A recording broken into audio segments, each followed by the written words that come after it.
War and peace. War and peace.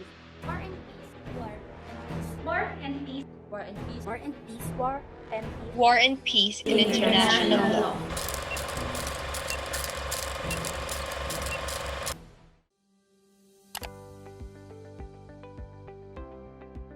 To start our topic, before we head on to what war is, I want us first to understand the concept of conflict, since war is under the term conflict, which is the most difficult of all conflicts. Now, there are three components of conflict: action, incompatibility, and actors. By combining these three components, we conclude that conflict is a social situation where a minimum of two actors strive to acquire at the same moment in time an available set of scarce resources. With the conflict concept hopefully clarified, now we move to what war is. Now, wars involve these things. Given these, we conclude that war is among the foremost destructive phenomena one human group can inflict on another.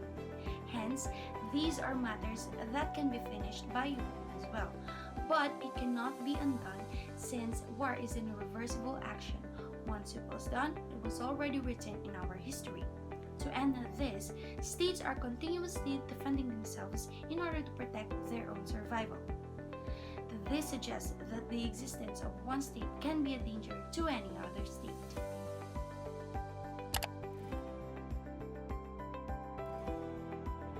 To say war is legal, it must have first authorization from United Nations Security Council by following UN Charter and other international law and treaties like Geneva Convention. You must not violate international humanitarian law during war, and it must have acceptable reason, like is it for self-defense?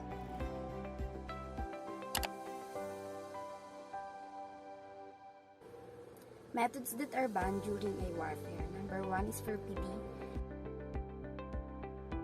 2 is terror. 3 is starvation. 4 is reprisals. 5 is indiscriminate attack. 6 is damage to the natural environment. 7 is works and installation containing dangerous forces. 8 is pillage. 9 is taking hostages. And 10 is population movement. Weapons that are banned during a warfare. 1 is poisonous gases. 2 is non-detectable fragments. 3 is landmines. 4 is incendiary weapons. 5 is blinding laser weapons. 6 is expanding ordnance. 7 is poison bullets. 8 is cluster bombs. And 9 is biological weapons.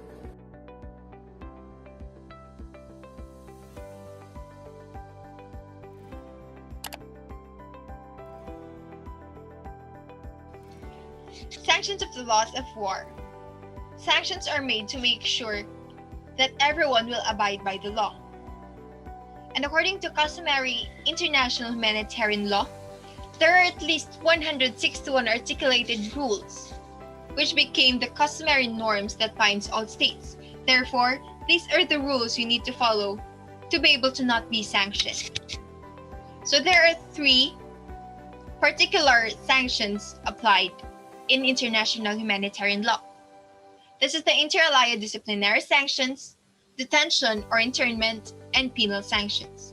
In inter alia disciplinary sanctions, these are applied as a matter of punishment if a superior is breaching an internal or general rule in groups with a certain hierarchical structure. And of course, here also in inter alia disciplinary sanctions, there are lots of possibilities of what rulings will be made depending on the deciding court. Next is the detention or internment. It is a custodial deprivation of liberty that is caused by an act of confining a person in a narrowly bounded places that is under the control of a state but with consent from the state that you came from. And then lastly, we have the penal sanctions, which is a punishment of a specific crime such as fines, restitution, probations, and imprisonment.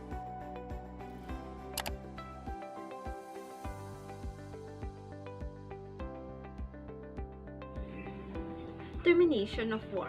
War termination is a coercive bargaining, and it only comes to an end when two interacting sides can agree upon their relative strength and credibly commit to a settlement. The classical and ideal method for the termination of interstate war is the conclusion of treaty of peace between the belligerents. Traditionally, treaties of peace have had an extraordinary impact on the evolution of international law from Westphalia 1648 to Versailles 1919.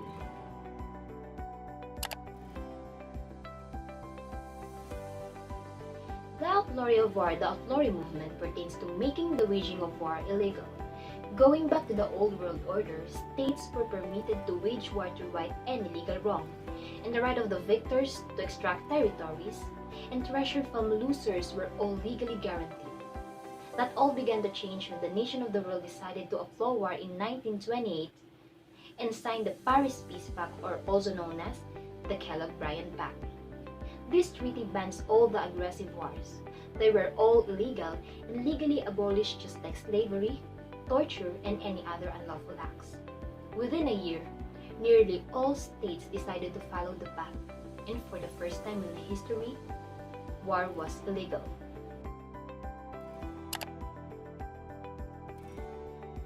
Self-defense. Self-defense in international law refers to a state legitimate power to use force in response to an armed attack. It applies to the use of force to repel an assault directed against oneself or others, or a constitutionally protected interest or imminent threat of attack. UN Charter Article 51, Chapter 7 said, "Nothing in the present charter shall impair the inherent right of individual or collective self-defense if an armed attack occurs against a member of the United Nations until the Security Council has taken measures necessary to maintain international peace and security." In criminal law, the concept of self-defense and protection of others is often used as a reason to justify the necessary and appropriate use of force against unlawful assault.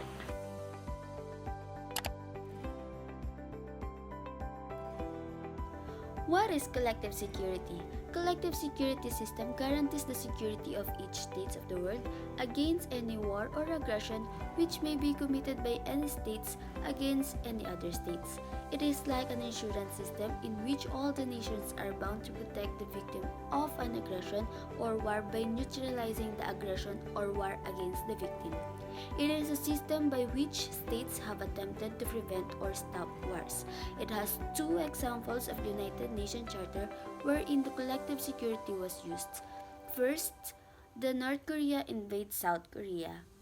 The United Nations Security Council authorizes military forces to push North Korea forces back. And the second one is the 1990 Iraq's invade Kuwait. United Nations Security Council also authorizes the military force to push Iraq out of Kuwait.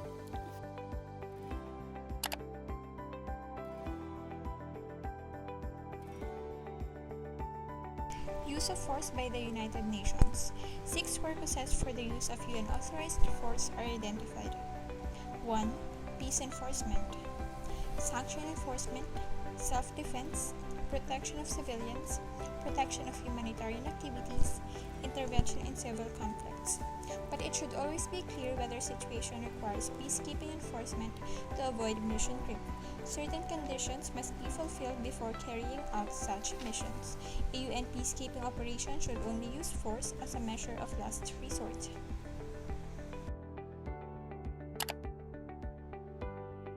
According to international law, we have two methods of settling international disputes. The first method is the diplomatic method. This method falls into 4 categories: the negotiation, mediation, conciliation, and inquiry.